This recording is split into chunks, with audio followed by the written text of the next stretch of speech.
Hello and welcome to my awesome health journey. I am Brett Dupree and this is my awesome health journey. This is my third shirt and my 3 shirt. As you can see, I went with the stripes. Alright, today is about mental health and just dealing with it. This has been a weird couple of weeks for me, or 3 weeks, pretty much since my car, because like right before that happened, I was feeling really good about myself and especially how I'm doing, and about this shirt, and I was feeling good. And then like a series of things happened. None of them were too bad. I mean, number one, my rent's going up $250, not next month, but the month after, which just brings a squeeze to my budget. Dealing with medical expenses as well. I'm gonna make a payment in November, but that's gonna make my November, which was going to be my last month of feeling like I'm not super broke.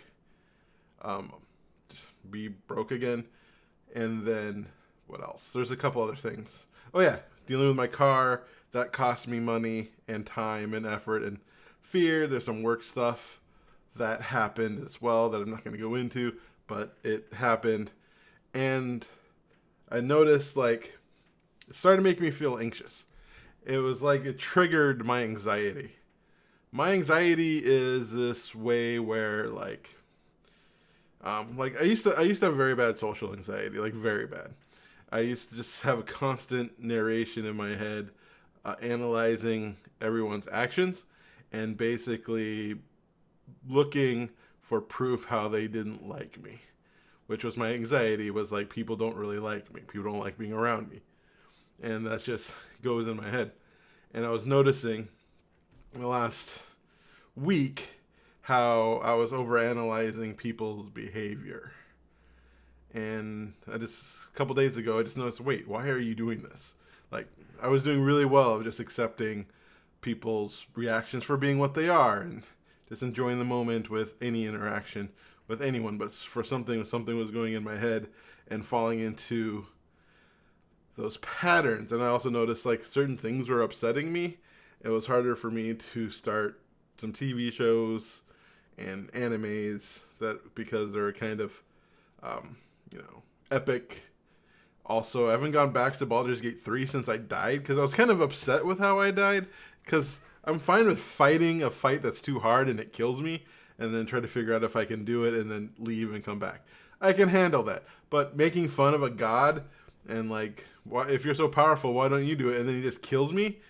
That upset me. And I'm a 45-year-old man. I should not get that upset over a video game where the thought of going back to it fills me with anxiety. Like, oh, I guess just die for no good reason. I'm anxious.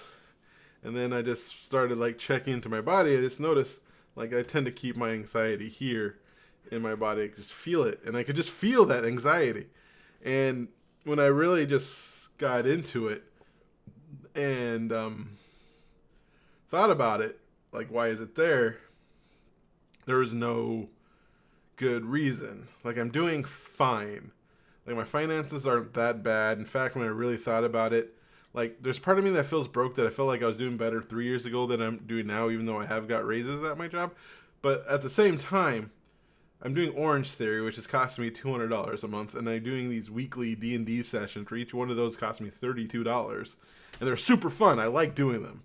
I'm not going to complain. The reason why I pay for it is like the people I'm playing with are super fun and interesting, and the DM is super fun, and we're going to fight a Tarask in our mech suits because of Spelljammer. I'm going to play a freaking Space Hippo. I'm having a blast. So that's like $320, $330 right there. That's just gone from my monthly budget that I'm paying good money for because I'm happy I'm going to Orange Theory as well.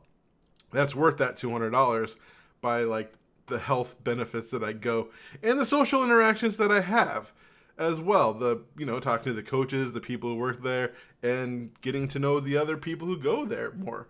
Like, that's my social interaction, since I don't go to work to get that little bit of hit of social interaction. And I don't really like work social interaction anyways, because it's just a couple smiles. I didn't really talk to anybody. When I first got my job, I was actually lonely because all my interaction was online, even though I went to work. So working from home is almost no difference other than I don't just see the same people, like the person who walks the office every morning to get her steps in and say hi to her. I don't say hi to her anymore, right? I replace that with Orange Theory. So I'm happy with that payment. That payment's giving me health and it's giving me some social interaction. I'm happy with the social interaction with this online D&D group. So I noticed this anxiety. So I decided to, talk about it, of course. I talked about it with my therapist, and she helped me process my thoughts on it, which is good. And that helped a lot, just working through it and processing. And I had a conversation with a friend of mine about it, and just sharing it out there helped. And then I just did just spent like 15 minutes of feeling that social anxiety and deep breathing through it and allowing any thoughts to happen non-judgmentally. And then I like to kind of blast my negative emotions. Not negative, emotions I don't feel. Just imagine like all those things that I'm feeling anxiety about. Instead of feeling the anxiety, just feel acceptance. So I think acceptance is kind of the opposite of anxiety.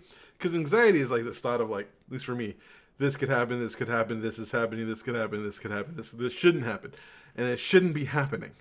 And acceptance is like, this happened. And, just have to accept it and, do what you have to do based off the actions that happen, right? And a lot of times, because anxiety, I like create interactions and things that didn't happen. Like, create a lot of scenarios that are not happening. Or maybe they did, but I don't know. Like, I don't know if I upset someone or if I didn't upset someone. Like, I don't know. So I can just believe nothing about it, right? And anxiety just makes you think you upset, and just rolls and you just grrr. I know. It sounds like I'm trying to, but I'm also trying to talk fast to make this video small. But I guess my point is like, that's what I ended up doing, and I'm doing that periodically. Just breathing through the anxiety, allowing myself, because self-acceptance is important. I used to have this belief that, I want to get rid of it, and I just realized that I'm never going to get rid of this anxiety that I've had in my past. Every once in a while, it's going to bubble up, but now I can breathe through it. I can work on acceptance and just work on noticing when I'm just being overly critical or overly analytical of the world around me, that maybe I'm just in an anxious state, and just be fine with it. And I am. And I'm also proud that I didn't go to food as well, which is also probably a reason this anxiety started to boil over more, because I wasn't able to suppress it with the constant eating as well, since I'm eating regular meals, and it's harder for me to eat regular meals because Ozempic is starting to make it harder to eat. But anyway, I guess that's what I want to talk about. Again, this is not really an advice thing. This is just me talking about how I'm dealing with things. I'm thankful for my therapist and all people who support me. So if you're watching this and you support me, I'm thankful for you. And I love you for who you are, and have an amazing day.